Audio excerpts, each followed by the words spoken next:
ওরে তো প্রতিদিন দোকানে একা একা রেখে যাই, আজকে একটু পরীক্ষা করে দেখি। এখানে আছে 1,000 টাকা, আমি বলবো 500 টাকা। রাফি ভাই, একটু বাইরে থেকে আসি। ক্যাশে 500 টাকা আছে, তুই বেচা কিনি করিস। ঠিক আছে ভাই, যান, আমি আছি দোকানে।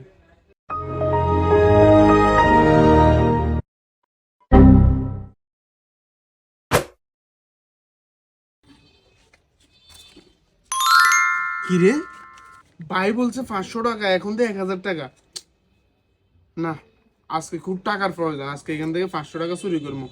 জীবনও তো চুরি করিনি, আজকে চুরি করবো জীবনে ফার্স্ট।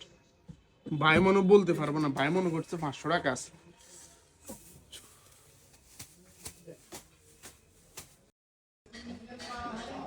কিরে, কাস্টমার ছিল নাকি? না ভাই, কাস্টমার একটাও আসে নাই। আমি কাজ কাম করে সব রেডি করে রাখছি।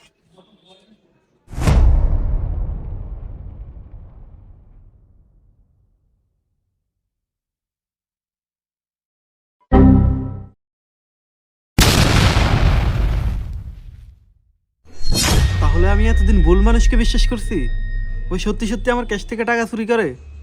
তো বন্ধুরা, প্রত্যেকটা মহাজন আমাদের বিশ্বাস করে তাদের লক্ষ লক্ষ টাকা আমাদের কাছে রেখে যায়, আর আমরা অল্প কিছু টাকার জন্য তাদের বিশ্বাসটা ভেঙে ফেলি। এটা কিন্তু ঠিক না বন্ধুরা।